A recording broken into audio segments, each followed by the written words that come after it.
Short trick हमने आपको बताई है कैसे आप याद रखेंगे इस वाली डेरिवेशन को, ईवीसी। क्या याद रखेंगे, ईवीसी। सबसे पहले वैद्युत क्षेत्र, उसके बाद वैद्युत विभव निकालेंगे, फिर लास्ट में हमने निकाली धारिता। तो ये ट्रिक को जरूर याद रखिए, आप इस डेरिवेशन को बहुत आराम से कर सकते हैं, बस ये याद रखिए ईवीसी। तो हेलो दोस्तों, स्वागत है आपका आज की हमारे नए क्लास में, और 12th वालों के लिए फिजिक्स में लेकर आ चुके हैं एक और मोस्ट इंपॉर्टेंट क्वेश्चन। आज का क्वेश्चन होगा हमारा समांतर प्लेट संधारित्र पर। आपको हमने बताया था कि ये टॉपिक जो है काफी इंपॉर्टेंट है, और इसकी धारिता के लिए जो डेरिवेशन होता है, व्यंजक निकाला जाता है, ये मोस्ट इंपॉर्टेंट है। साथ ही आपको ये बता देते हैं, आपको पता ही होगा कि इसके दो डेरिवेशन है, एक तो होता है बीच में पट्टी वाला और एक होता है बिना पट्टी वाला। ठीक है, अभी हम आपको बताएंगे आज की क्लास में ये जो डेरिवेशन है बहुत ज्यादा इंपॉर्टेंट है, दोनों ही फिलहाल इंपॉर्टेंट है, लेकिन ये जो बीच में पट्टी वाला है ये काफी इंपॉर्टेंट है। चलिए स्टार्ट करते हैं क्लास को, लेकिन उससे पहले आपको बता देते हैं यहाँ पर हम अनसॉल्व पेपर सॉल्व करा रहे हैं। ये चल रहा है हमारा 2022 का सेट नंबर 7, इसी के खंड या और क्वेश्चन नंबर 6 को सॉल्व कर रहे हैं। क्वेश्चन पहले रीड कर लेते हैं। लिखा हुआ है कि समांतर प्लेट संधारित्र की धारिता के लिए व्यंजक प्राप्त कीजिए जबकि प्लेटों के बीच परावैद्युत पदार्थ भरा हो। जब इस तरीके से क्वेश्चन कंडीशन लिखकर आ जाती है, परावैद्युत पदार्थ भरा हो या बीच में पट्टी रखी हो, तो ये वाला डेरिवेशन आपको करना होगा। अगर केवल यहीं तक लिखकर आ रहा है क्वेश्चन, तो ये बगैर पट्टी वाला डेरिवेशन होगा। फिलहाल इसमें दे रखा है कि परावैद्युत पदार्थ भरा हो, यानी कि इसका मतलब है यहाँ पर कहा जा रहा है कि आपको बीच में जो है पट्टी रखकर इसका जो डेरिवेशन है वो करना पड़ेगा। और साथ में एक और क्वेश्चन इसमें ऐड किया गया है कि संधारित्र की धारिता किन किन बातों पर निर्भर करती है। जब इसका डेरिवेशन कंप्लीट कर लेंगे तो उसके बाद हम आपको बता देंगे कि किन किन बातों पर निर्भर करती है। तो चलिए स्टार्ट करते हैं। सबसे पहले आपको हेडिंग डाल लेनी है, समांतर प्लेट संधारित्र जब प्लेटों के बीच किसी परावैद्युत पदार्थ की पट्टी रख दी जाए। ठीक है, काफी इंपॉर्टेंट टॉपिक है। तो आपको इस तरीके से सबसे पहले एक डायग्राम बना लेना है। यहाँ पर देखिए, सबसे पहले ये दो समांतर प्लेट संधारित्र बना, देखिए नाम में है समांतर प्लेट संधारित्र। अब यहाँ पर देखिए, ये जो समांतर प्लेट है, प्लेट का मतलब तो आप समझते होंगे समांतर क्या होता है। समांतर का मतलब भाई होता है पैरेलल। पैरेलल का मतलब है दो ऐसी लाइनें जो कभी एक दूसरे को नहीं काटती हैं। आप ऐसे बना लीजिए, ऐसे बना लीजिए, यानी कि दो ऐसी लाइनें होंगी जो कभी एक दूसरे को नहीं काटेंगी। ऐसी प्लेट लिखा हुआ है, तो कहने का मतलब है दो ऐसी प्लेटें जो कभी एक दूसरे से नहीं मिलेंगी। ठीक है, तो समांतर का मतलब क्या होता है, पैरेलल होता है। सबसे पहले हमने देखिए दो समांतर प्लेटें बना रखी हैं। ये देखिए, एक ये वाली प्लेट है, अलग कलर से बताते हैं, एक ये वाली प्लेट है और एक ये वाली प्लेट है। इस वाली प्लेट का नाम हमने x दे दिया है और इस वाली प्लेट का नाम हमने y दे दिया है। अब क्वेश्चन के अकॉर्डिंग यहाँ पर एक कंडीशन दी गई है कि कहा गया है कि दोनों जो प्लेटें हैं उनके बीच में परावैद्युत पदार्थ की पट्टी अगर हम रख दें, या कहा जाए कि परावैद्युत पदार्थ से भरा हो, तो ये देखिए बीच में हमने क्या किया है, एक हमने पट्टी रख दी है। ये देखिए, ये दो प्लेटें हैं, दोनों प्लेटों के बीच में हमने क्या किया है, एक परावैद्युत पदार्थ की पट्टी रख दी है। अब क्या किया है, अब भाई संधारित्र है, तो संधारित्र में जाहिर सी बात है उस सब आवेश भी होगा, क्योंकि आपने पढ़ा होगा संधारित्र का जो धारिता का फॉर्मूला होता है वो क्या होता है, C बराबर Q/V। नहीं पढ़ा है तो जान लीजिए, जो संधारित्र की धारिता होती है वो क्या होती है, C बराबर Q/V। C यानी कि यहाँ पर धारिता है, Q है आवेश और V है वोल्टेज। कहने का मतलब है अगर ये पट्टियां हैं, प्लेटें हैं, तो यहाँ पर आवेश भी होगा, वोल्टेज भी होगा। ठीक है, तो आवेश क्या दिखा दिए, ये देखिए एक प्लेट पर प्लस प्लस प्लस यानी कि धन आवेश है, और एक प्लेट पर ये माइनस माइनस माइनस यानी कि ऋण आवेश है। ठीक है, उसके बाद एक प्लेट को हमने अर्थिंग से यानी कि पृथ्वी से जोड़ दिया है, और एक प्लेट को जो है वो हमने विद्युत स्रोत से जोड़ दिया है। आपको पता होगा कोई भी चीज कब चलती है, जब उसको अर्थिंग मिलती है और साथ में कोई वो सोर्स से जुड़ा होता है, तभी तो हमारी कोई भी चीज चलती है। तो वही चीज करी गई है। उसके बाद क्या किया गया, दोनों जो प्लेट के बीच की जो हमने डिस्टेंस है, दूरी है, उसको मान लिया है d। क्या मान लिया है, d। और ये जो बीच की पट्टी जो रखी गई है उसकी मोटाई कितनी है, तो हमने मान लिया t। क्यों, क्योंकि भाई मोटाई को थिन कहते हैं, आपको पता होगा, तो हमने इसको t मान लिया, जिससे आप याद भी रखें। तो जैसा हमने आपको बताया है ऐसे ही लिखवाएंगे। क्या करा, सबसे पहले फिर से बता देते हैं, दो प्लेटें हैं, दोनों प्लेटों के बीच की दूरी भाई स्मॉल d है, और हम इसके बीच में एक पट्टी रख देते हैं जिसकी मोटाई क्या है, स्मॉल t है, और एक प्लेट को हम जोड़ देते हैं पृथ्वी से, एक प्लेट को जोड़ देते हैं विद्युत स्रोत से। एक प्लेट पर धनावेश होता है और एक प्लेट पर ऋणावेश होता है। अब ऐसी डेरिवेशन को हम स्टार्ट करेंगे। लिखेंगे, फिर आगे आपको बताएंगे। ये देखिए जैसा बताया वैसे ही लिखा कि इस प्रकार के संधारित्र में दो प्लेटों के बीच किसी परावैद्युत पदार्थ की पट्टी रख देते हैं। इनमें से एक प्लेट का संबंध विद्युत स्रोत से करते हैं जबकि दूसरी का संबंध पृथ्वी से करते हैं। ये देखिए जैसा बताया वैसे तो लिख रहे हैं, दो प्लेटें हैं, बीच में पट्टी है और एक को हम किससे जोड़ते हैं, विद्युत स्रोत से, और दूसरी को पृथ्वी से जोड़ते हैं। उसके आगे देखिए क्या लिखा है कि अब मान लेते हैं कि पट्टी की मोटाई t है और प्लेटों के बीच की दूरी d है। बताया था ये जो पट्टी थी उसकी मोटाई कितनी थी, स्मॉल t, और दोनों प्लेटों के बीच की दूरी क्या थी, स्मॉल d, तो वो लाइन लिख दी। अब देखिए हमने क्या लिखा है कि तब वायु के लिए वैद्युत क्षेत्र, यहाँ पर दो के लिए वैद्युत क्षेत्र निकालेंगे, एक वायु के लिए और एक पट्टी के लिए। अगर आप इस डायग्राम को देखें यहाँ पर जो बना रखा है, पहले हम क्या करेंगे, ई का मान निकालेंगे। किसका मान निकालेंगे, ई का। ई का मतलब क्या है, यहाँ पर ई को बोलते हैं वैद्युत क्षेत्र। पहले क्या करेंगे, मान लेते हैं थोड़ी देर के लिए कि यहाँ पर पट्टी नहीं है, ठीक है, केवल दो संधारित्र मतलब प्लेटें ही हैं, और ये क्या है, अगर बीच में पट्टी नहीं तो क्या होगी, जाहिर सी बात है उसमें एयर होगी, यानी कि वायु होगी। कहीं पर भी कुछ भी नहीं होती तो क्या होती है, वायु होती है, सभी को पता ही है। तो पहली कंडीशन में हम क्या करेंगे कि ई का मान कब निकालेंगे, जब वायु होगी, मतलब बीच में पट्टी नहीं होगी। दूसरी कंडीशन में क्या करेंगे कि तब हम पट्टी के लिए निकालेंगे वैद्युत क्षेत्र, ठीक है। तो दो कंडीशन करेंगे, पहला एक बार कि वायु के लिए ई का मान, और उसके बाद हम क्या करेंगे, जब बीच में पट्टी होगी तब ई का मान, तो दो ई के मान हो जाएंगे। तो इसीलिए हमने क्या किया है, पहले वायु के लिए यहाँ पर ई नॉट लिख दिया है या ई जीरो लिख दिया है। जीरो क्या बता रहा है कि ये वायु का वैद्युत क्षेत्र है, ठीक है। तो आपको एक फॉर्मूला याद कर लेना है, ई बराबर होता है सिग्मा अपॉन में एप्सिलॉन नॉट। याद कर लीजिए, ई बराबर सिग्मा अपॉन में एप्सिलॉन नॉट। ये फॉर्मूला आप याद रखें, क्योंकि इसलिए इसी फॉर्मूले के बेस से हमारा पूरा डेरिवेशन कंप्लीट होगा। ये वाला आपको फॉर्मूला याद होगा तभी आप इस डेरिवेशन की स्टार्टिंग कर सकते हैं, वरना नहीं कर पाएंगे, क्योंकि स्टार्टिंग ही यहीं से हुई है, ठीक है। तो सबसे पहले क्या लिखा, वायु के लिए वैद्युत क्षेत्र, फॉर्मूला बता दिया है, ई बराबर सिग्मा अपॉन में एप्सिलॉन नॉट। ओके, अब एक फॉर्मूला और याद कर लीजिए, एक फॉर्मूला होता है सिग्मा बराबर क्यू अपॉन में ए। क्या होता है, सिग्मा बराबर क्यू अपॉन में। अब ये देखिए, अगर हम यहाँ से सिग्मा को हटा दें तो क्या आ जाएगा इसकी जगह पर, क्यू अपॉन में, तो भाई आ गया, ये देखिए क्यू अपॉन में। तो यही लाइन हमने यहाँ पर लिखी है कि ई बराबर होता है सिग्मा अपॉन में एप्सिलॉन नॉट, लेकिन अगर इस सिग्मा को हम हटा दें तो किसकी जगह पर क्या आ जाएगा, क्यू अपॉन में ए।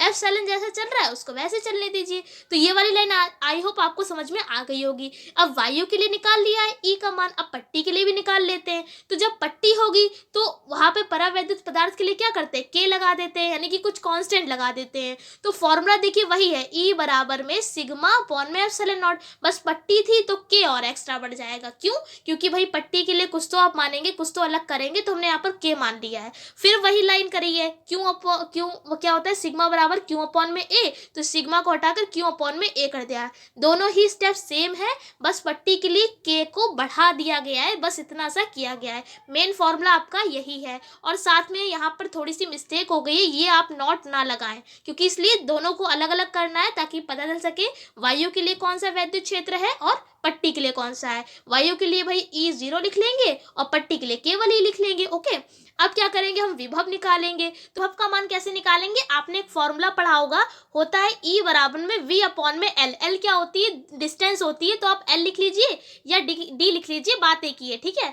तो फॉर्मूला हमारा क्या हो जाएगा, ई बराबर में वी अपॉन में डी। ये भी फॉर्मूला लर्न कर लीजिए, अगर आपको नहीं आता है, क्या होता है ई बराबर वी अपॉन में डी। यहाँ से अगर हम वी का मान निकाल लें तो विभव हमारा हो जाएगा, क्या हो जाएगा, वी बराबर में ई इंटू में डी। ये डी इधर पहुंच जाएगा गुणे में, तो फॉर्मूला क्या हमारा बन जाएगा, फॉर्मूला हो जाएगा v is equals to E into में डी। तो यहाँ पर हमने दो ई के मान निकाले हैं, पहला वायु के लिए, तो वहां पर हमने ई का मान कैसे निकाला है, ई नॉट लिख दिया है, और हमारा एक पट्टी के लिए निकला है जिसका हमने ई ही रखा है। तो क्या करेंगे, दोनों वी के मान को हम जोड़ देंगे, वायु के लिए भी और हमारा पट्टी के लिए। तो ये वाला स्टेप देखिए, ये वाला, तो देखिए v का मान, ये जो हमने इतना लंबा लिख रखा है, ये कहाँ से आया, सबसे पहले हमने आपको बताया v बराबर होता है ई इंटू में डी।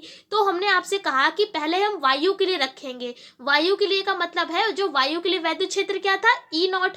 अभी हमने आपको बताया था, ये देखिए वायु के लिए हमारा ये था ई नॉट, वही हमने लिखा है। अब इंटू में डी लिखा जाएगा, डी का मतलब क्या है, ये डिस्टेंस की बात करी गई है। तो भाई डिस्टेंस भी इसमें देख लीजिए डायग्राम में, जो पूरी हमारा ये पूरी प्लेटों के बीच की दूरी कितनी है, डी, और अगर ये पट्टी रखी है तो इसकी मोटाई कितनी है, टी। तो वायु कहाँ पर है? वायु भाई यहाँ पर ही तो है, ये जो खाली स्पेस है यहीं पर तो वायु होगी।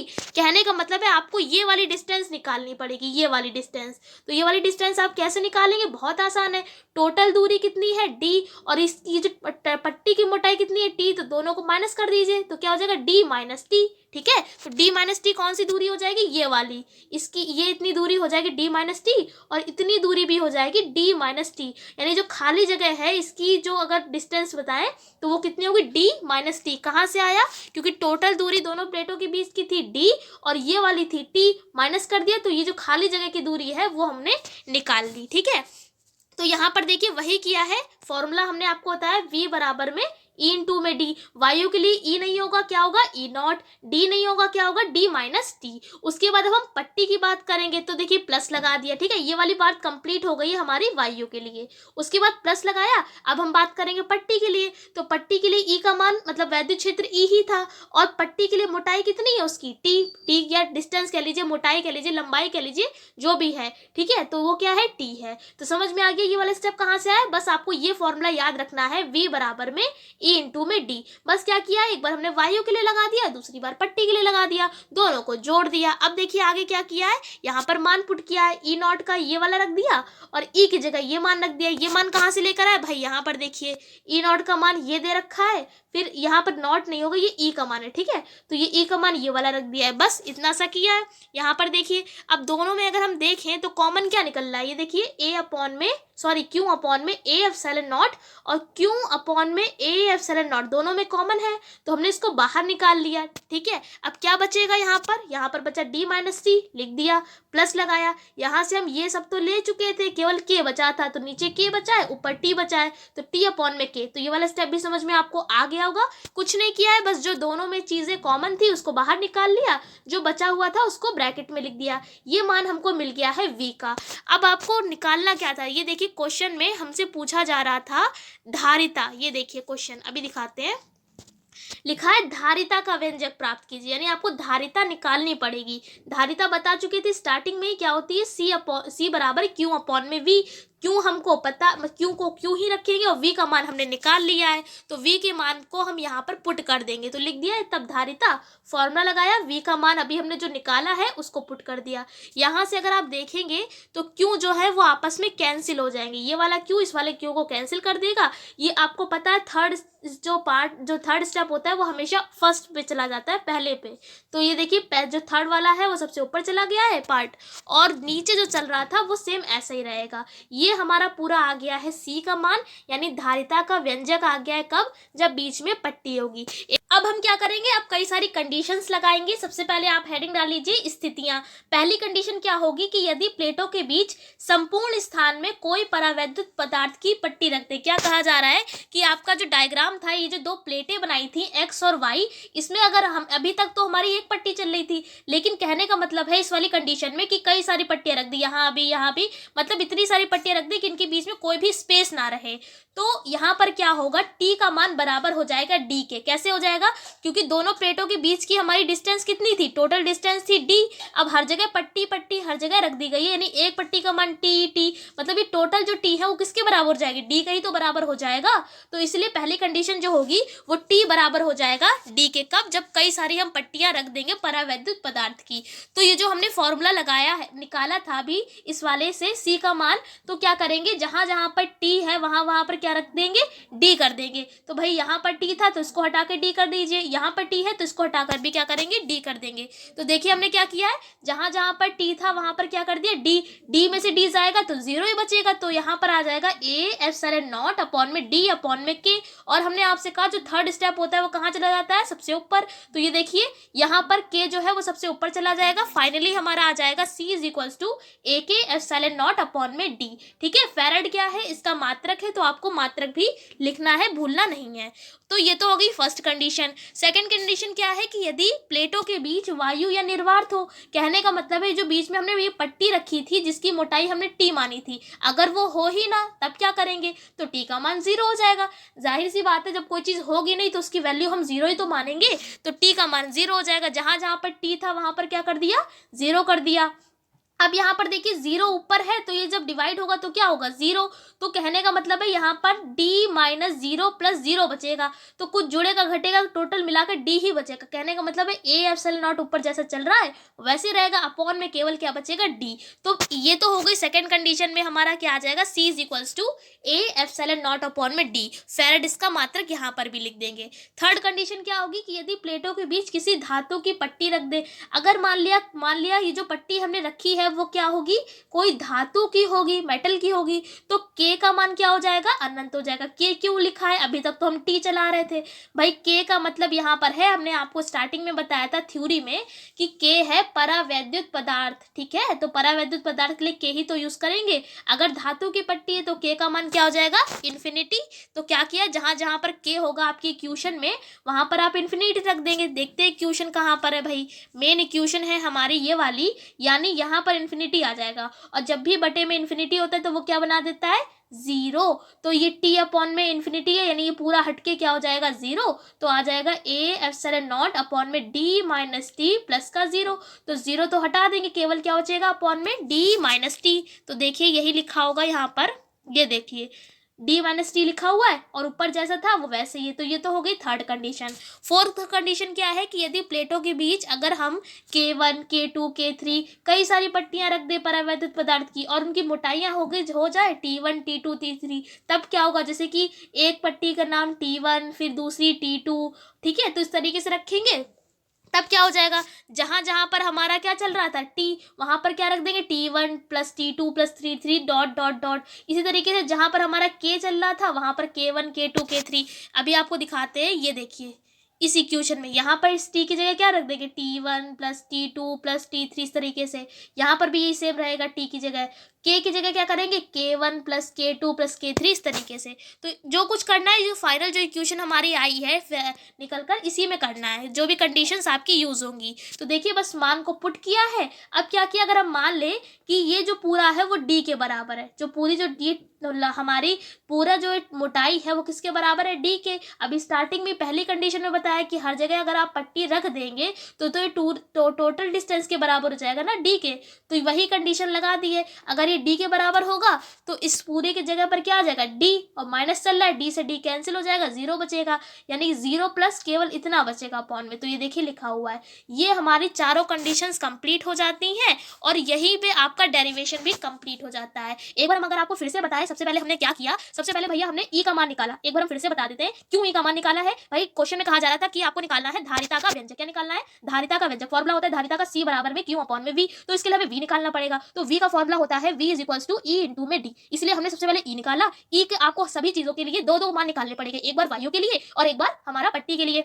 तो क्या किया, पहले हमने ई का मान निकाला वायु के लिए भी पट्टी के लिए भी, फिर हमने वी का मान निकाला वायु के लिए भी पट्टी के लिए भी, दोनों को जोड़ दिया, उठा के मान यहाँ रख दिया, सी का मान निकल गया। उसके बाद कंडीशन लगाई क्या कि अगर हर जगह पट्टी पट्टी रख दे तो टी का मान हो जाएगा डी, ठीक है, डी के बराबर हो जाएगा। सेकंड कंडीशन में क्या था कि अगर वायु या निर्वात हो बीच मतलब बीच में कोई भी पट्टी ना रखी हो तो टी का मान हो जाएगा 0। उसके बाद थर्ड कंडीशन में था कि अगर हम के का मान अनंत रख दे, ठीक है। फिर फोर्थ कंडीशन में यही था कि K1 K2 K3 रख दे परावैद्युत तो कई सारी पट्टियां और मोटाई रख दे, अगर उसकी मोटाइयां फिर क्या हो जाएंगी T1 T2 T3 इस तरीके से एंड सो ऑन मान रखेंगे। फिर लास्ट में क्या किया कि सारी जो मोटाइयां है वो डी के बराबर हो जाएंगी। बस फाइनल हमारी सारी कंडीशन भी कंप्लीट हो जाती है यहाँ पर और पूरा डेरिवेशन भी कंप्लीट हो जाता है। अब क्वेश्चन में आगे एक क्वेश्चन और इसमें ऐड किया गया है, कहा गया है कि अगर संधारित्र की धारिता किन किन बातों पर निर्भर करती है। तो ये जो आपका क्वेश्चन है ये इसके लिए आपको एक फॉर्मूला पता होना चाहिए। फॉर्मूला क्या होता है यहाँ पर हमने नहीं लिखा है लेकिन हम आपको बता देते हैं इसके आगे आपको करना क्या है। डेरिवेशन तो यहीं तक था, कंप्लीट हो गया है। अब आपको हेडिंग डाल लेनी है कि संधारित्र की धारिता किस किस पर निर्भर करती है। तो कई सारे पॉइंट होते हैं इसके, बस आपको इसके लिए एक फॉर्मूला याद करना है। क्या होता है, C बराबर ए के एप्सिलॉन नॉट अपॉन में डी, ठीक है। साथ में बोलिए C बराबर ए के एप्सिलॉन नॉट अपॉन में डी। ए क्या है, ए है हमारा एरिया यानी कि क्षेत्रफल है, के परावैद्युत पदार्थ की पट्टी है, ठीक है। उसके बाद एप्सिलॉन ये तो कांस्टेंट ही है, डी क्या है, दूरी है, ठीक है। डी क्या है, दूरी, प्लेटों के बीच की दूरी।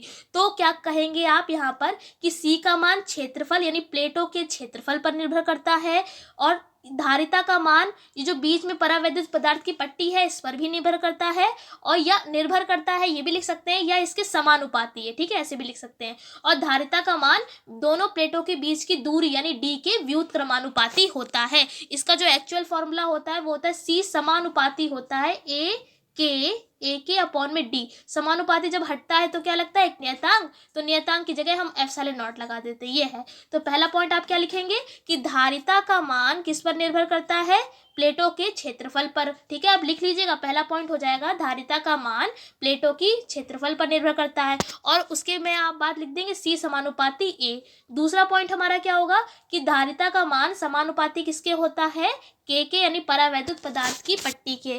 फिर थर्ड पॉइंट हमारा क्या हो जाएगा कि धारिता का मान निर्भर करता है, मतलब धारिता का मान जो होता है वो दोनों प्लेटों के बीच की दूरी के व्युत क्रमानुपाती होते हैं। व्युत क्रमानुपाती यानी कि उल्टा, अपॉन में है तो इसलिए व्युत क्रमानुपाती। तीनों का आप जब ऐड कर देंगे तो क्या हो जाएगा, सी समानुपाती ए के अपॉन में डी। समानुपाती हटाएंगे तो क्या आ जाएगा, एक नियतांक, तो नियतांक लगा देंगे सी बराबर में, नियतांक हटाया तो लगा दिया एप्सिलॉन नॉट, और ए के चल रहा है अपॉन में डी। ठीक है, तो सारी बातें हमने आपको क्लियर कर दी हैं कि किस तरीके से आप लिखेंगे। इस क्वेश्चन को लिखा नहीं था लेकिन हमने समझा दिया है। आई होप आप कर लेंगे। कमेंट करके बताइएगा कि कौन कौन कर पाएगा, वरना फिर से हम आपको बता देंगे।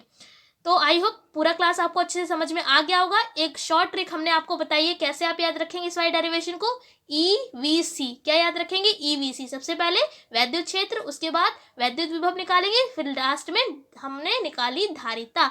तो ये ट्रिक को जरूर याद रखिए, आप इस डेरिवेशन को बहुत आराम से कर सकते हैं, बस ये याद रखिए EVC। तो आई होप पूरे क्लास को अच्छे से समझा पाए होंगे। इस क्लास में इतने रखते हैं, अगले क्लास में मिलेंगे अगले नए टॉपिक के संग। तब तक के लिए जय हिंद, जय भारत।